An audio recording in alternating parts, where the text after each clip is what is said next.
Bem-vindos de novo ao vídeo parte 3 da minha experiência na Assembleia de Deus, só que dessa vez como eu saí da Assembleia de Deus para ir para outra denominação. Fica ligada!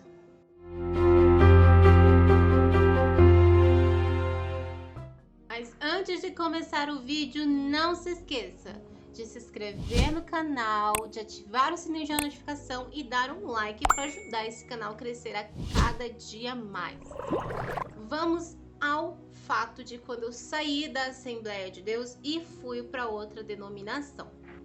Então, eu desejava, né, me cuidar mais, ter essa coisa que chamam de vaidade, que hoje pra mim vaidade é uma coisa completamente diferente naquela época, mas pra mim, naquela época, como eu aprendi que vaidade era usar brinco, uma maquiagem, pintar a unha, isso era vaidade. Hoje pra mim vaidade é outra coisa. Enfim, e aí eu tinha essa vontade, queria sair, mas tinha medo, porque na Assembleia de Deus me ensinaram que somente quem era assembleiano ia pro céu. Se você não fosse assembleiano, você não iria pro céu. Olha, gente, eu tô falando isso, naquela época era assim, eu não sei se hoje ainda é assim, eu não sei se em todas as Assembleias de Deus tem esse pensamento, mas naquela época, naquela ocasião, naquela denominação específica na qual eu frequentava, era ensinado isso. Foi isso que me ensinaram, foi isso que me passaram, tá? Não estou generalizando, não sei dizer se todas as denominações da Assembleia de Deus têm esse pensamento, ensinam isso para os seus membros. Não sei dizer se você entrar numa Assembleia de Deus agora, você vai aprender isso, tá? Então, assim, eu tô dizendo assim, é uma coisa muito específica, uma coisa minha, uma experiência minha, uma coisa muito pessoal, entendeu? Então, eu me sentia muito mal quando eu passava um esmalte na unha. Eu queria passar, eu desejava passar o esmalte, porém me sentia péssima, né? Tipo assim, vou pro inferno, se Jesus voltar agora, esquece, vou pro inferno.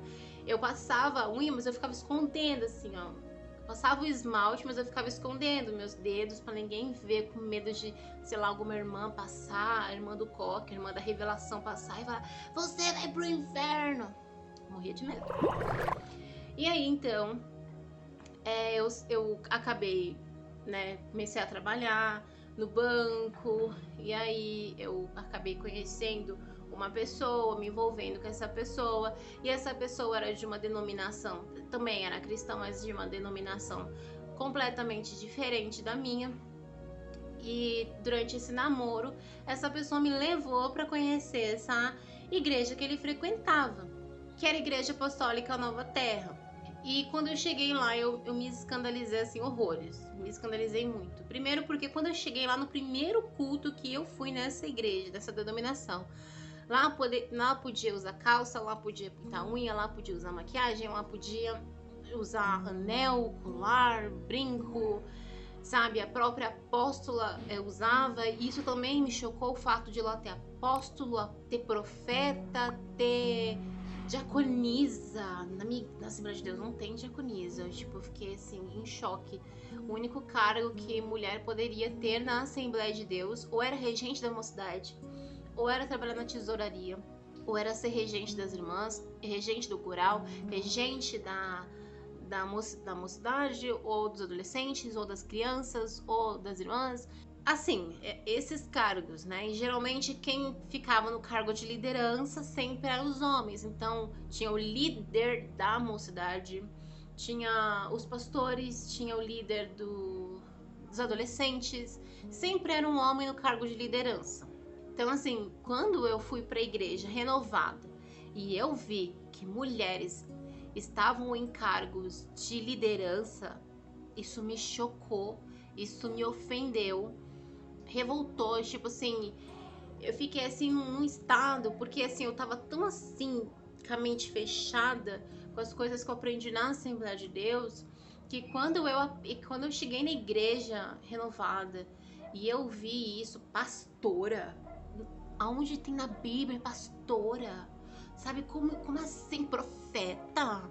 Apóstolo, isso era só lá no Antigo Testamento. Vocês estão deturpando a Bíblia. Como é que pode? Desse nível. E aí, no primeiro culto que eu fui, já me dei assim de cara com tudo isso acontecendo. E durante o culto aconteceu o quê? Uma mulher de calça, unhas vermelhas, toda maquiada. Ela começou a girar no manto. O Espírito Santo veio sobre ela e ela começou a girar. E começou a falar em línguas, ia bater palma, e sabe, ia glorificar. E eu assim, tipo assim, eu olhava para um lado, olhava para o outro, eu escandalizadíssima. Nossa, eu não acreditava naquilo que estava acontecendo. E saí de lá assim, blasfemando, saí de lá assim, murmurando e reclamando com o meu, na época, namorado. Falando, como assim? Não pode, isso é horrível, isso é ruim, enfim. Mas não deixei de ir, continuei indo, fui outras vezes, porque eu sou assim. De primeira, eu, tipo, não gosto, fico com cara fechada e fico perguntando, questionando, mas eu não deixo de ir, porque eu sou muito curiosa, entendeu? Eu posso, tipo, no momento, você vir com uma ideia nova pra mim, eu vou me, né, tipo, não...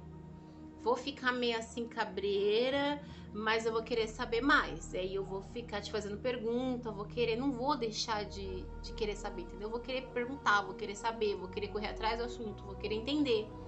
E foi isso que eu fiz. Continuei indo e foi a partir daí que eu sinto que na minha vida, a minha vida espiritual, ela saiu do leitinho para ir para uma comida mais sólida. Tem uma passagem bíblica, se não me engano, que Paulo diz, né, que quando a gente é pequeno, a gente se alimenta de leitinho. Ele fala isso, se eu não me engano, para alguma igreja lá nas cartas paulinas, não lembro muito bem. Que ele fala que quando a gente é criança, a gente come leitinho, e quando a gente cresce, a gente come comida mais sólida, comida mais forte. E ali eu me dei conta que eu estava o tempo inteiro na Assembleia de Deus comendo leitinho, eu estava me alimentando de leitinho, estava na hora de crescer. Por quê? A partir do momento que eu saí da Assembleia de Deus, eu já tinha a minha visão aberta, eu já tinha os meus sentidos espirituais já tinham sido aguçados, despertados.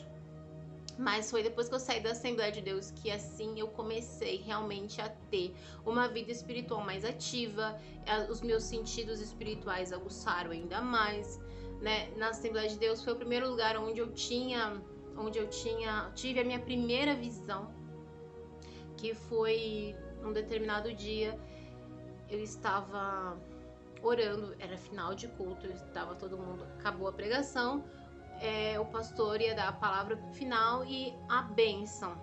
E aí ele pediu pra gente fechar os olhos e orar. Na hora que eu fechei os meus olhos, eu vi línguas de fogo. Literalmente foi isso que eu vi. Imagine uma língua grande, só que toda de fogo. De fogo, gente. E ela pairava assim em cima da cabeça de algumas pessoas, não de todo mundo, mas de algumas pessoas. E eu fechei os meus olhos e eu conseguia ver, como se eu estivesse com os olhos abertos, as pessoas do jeitinho que quando eu tava com o olho aberto. Quando eu fechei, eu vi do mesmo jeito, todo mundo tava no mesmo lugar, porém eu vi essa chama em cima da cabeça de algumas pessoas. Eu abri e não vi nada mais. Foi a minha primeira visão que eu tive acordada. Pra mim foi uma experiência única, assim, eu não sei explicar. Foi a primeira vez que eu tive uma visão e foi na Assembleia de Deus. E na hora eu achei que era coisa da minha cabeça, que nada a ver, né? Mas hoje eu entendo que realmente foi uma visão. Mas depois disso eu não tive mais. Só que depois que eu saí da Assembleia de Deus, nossa, tudo aguçou. A minha audição espiritual aguçou tanto para os dois lados, vamos dizer assim, né? Eu comecei a ouvir vozes, tanto a voz do Espírito Santo ficou mais evidente dentro de mim, como também eu comecei a ouvir vozes, vocês sabem do que? E eu comecei a ver também, a ver vultos, entender muita coisa, eu comecei a despertar até o cheiro, a identificar demônios pelo cheiro. Foi a partir daí que a minha vida espiritual, ela deu uma guinada, ela deu uma crescida muito maior depois que eu saí da Assembleia de Deus. Principalmente porque eu entrei dentro de um relacionamento, após eu entrar para essa igreja que eu citei, eu me casei com esse namorado que eu tive.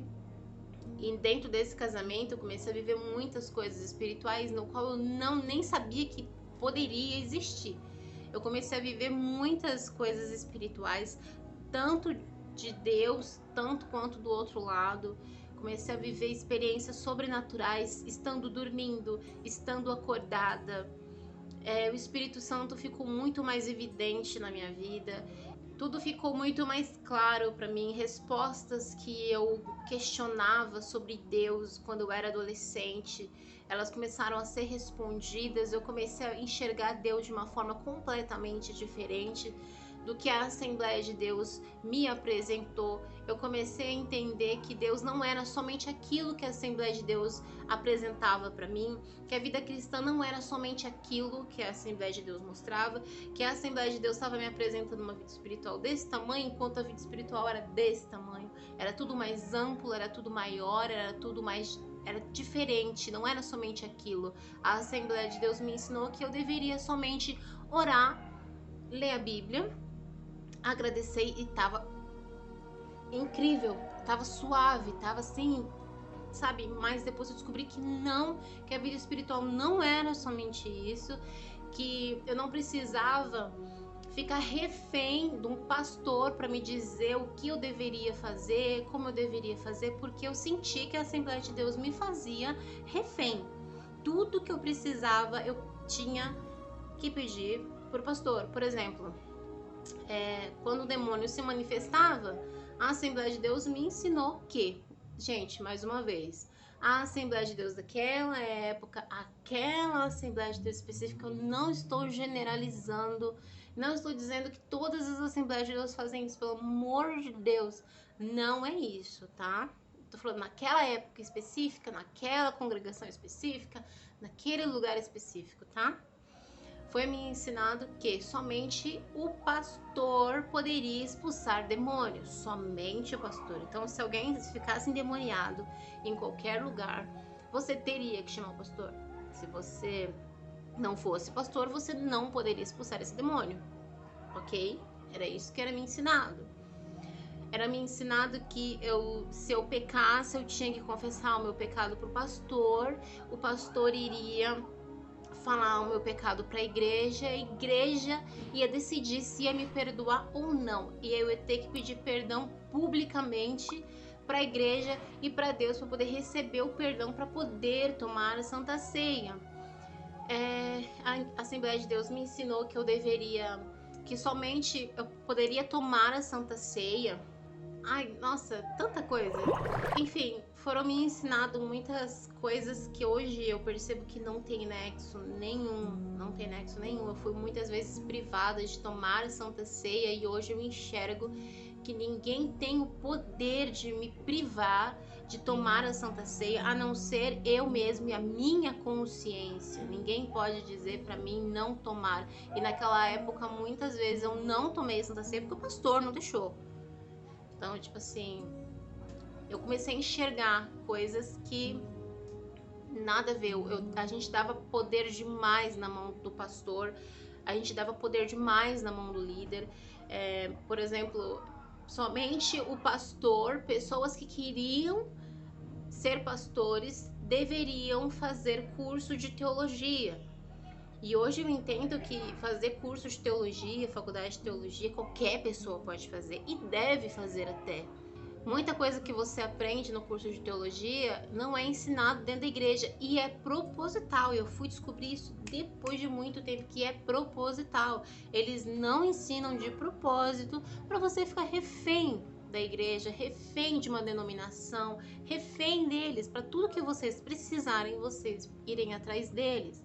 Por isso que hoje, tipo assim, eu não tenho essa coisa com a igreja, entendeu? Eu vou à igreja de vez em quando, congrego, mas enfim, eu não tenho essa essa ligação forte com que nem eu tinha antes, porque antigamente eu ia pra igreja de domingo a domingo. Tinha culto, eu ia. Culto de qualquer coisa. Tinha ensaio do coral. Eu nem era do coral, mas eu ia. Entendeu? Porque eu queria ficar na igreja, eu queria ficar perto da igreja, eu queria estar ali, tal. Naquela época isso me fazia bem, e se me fazia bem, valia a pena estar ali. Porém, hoje, não, de jeito nenhum. Até mesmo doente, eu ia pra igreja. Doente, porque pra mim, na minha cabeça, eu precisava estar na igreja. Ah, eu tô com febre, não interessa. Eu ia pra igreja do mesmo jeito, com febre alta. Pra mim, o meu lugar era ali, eu tinha que estar ali. Enfim, naquela época, pra mim, isso fazia sentido. Hoje em dia, não faz mais. Então, bom, gente, esse vídeo tá ficando enorme de novo. Eu vou deixar pra contar o resto das minhas experiências na Assembleia de Deus, coisas que eu passei lá, coisas que eu vivenciei, coisas espirituais, tanto dos dois lados, como eu desenvolvi essa minha... Como é que eu lidei, né, com esse fato de conseguir ter a minha percepção espiritual tão aguçada, de conseguir ouvir coisas dos dois lados, conseguir ver, enxergar através do cheiro, dizer onde tá, coisas espirituais que eu vivi dentro da minha casa, dos dois lados também, tanto de Deus quanto do, né? Nossa, muita coisa aconteceu depois que eu saí da Assembleia de Deus. Fiz alguns cursos para me especializar, mas enfim, eu vou contar isso nos próximos vídeos. Se vocês gostarem desses vídeos e eu ver que vocês estão gostando, que eu ver que vocês estão curtindo esse tipo de vídeo, eu vou fazer mais vídeos desses. Mas se eu ver que vocês não curtiram tanto, não teve muito like, não teve muita visualização, então assim, eu nem vou continuar, tá? Eu só fiz realmente esse vídeo aqui porque realmente eu vi que o primeiro vídeo que eu fiz, a minha experiência na Assembleia de Deus, teve muita repercussão, muitos comentários, muitas curtidas, muita visualização. Então eu quis fazer pra vocês a parte 2, fiz a parte 2, agora tô fazendo a parte 3. E se vocês gostarem, eu vi que vocês estão gostando desse tipo de assunto, eu faço a parte 4, no caso, né? 4. Daí eu conto pra vocês como é que foi fazer o curso de cura interior, o curso de libertação com a apóstola Neuza Tioca. Depois que eu saí da Assembleia de Deus, né, eu fui me envolvendo mais nessa área, assim, de libertação, de cura interior. Conheci a apóstola Neuza Tioca, conheci o apóstolo Géser Cardoso, conheci o David Rebolo, Daniela Fliger, que mais que a gente eu conheci? Maurício Marques, ai, tanta gente que eu fui conhecendo devido a tudo isso que eu fui me envolvendo, fui fazer atos proféticos, enfim, gente, tanta história, tem também a história de que eu fui fazer um ato profético junto com o meu marido naquela época, e meu marido e algumas pessoas foram ungir um córrego lá que teve uma manifestação demoníaca, eles viram uma caveira dentro do córrego, gente, foi tanta coisa. E tudo isso, depois que eu saí da Assembleia de Deus, eu tô compilando, assim, 10 anos que eu vivi, assim, coisas sobrenaturais, assim, de ter até poltergeist dentro da minha casa, de ter coisas se mexendo. Nossa, enfim, gente, se vocês gostam desse tipo de vídeo, deixa no comentário, pede pra fazer a parte 4, aí eu faço pra vocês. Dá um like no vídeo pra eu poder saber que vocês estão gostando, que vocês estão curtindo, né? Comenta no comentário qual foi a parte que vocês mais gostaram, coisas que vocês também vivenciaram, que eu também quero muito saber se essas coisas só aconteceram comigo, se vocês tiveram experiências parecidas, entendeu? Eu quero que vire um debate isso daqui, eu quero que vocês interajam comigo, que vocês também contem pra mim as suas experiências, e se vocês acham que eu tô sendo muito sensacionalista, doida da cabeça, doida de pedra, comenta também aqui no comentário pra eu poder saber, entendeu? Gente, um grande beijo, eu vou ficar esperando vocês no próximo vídeo. Tchau, tchau!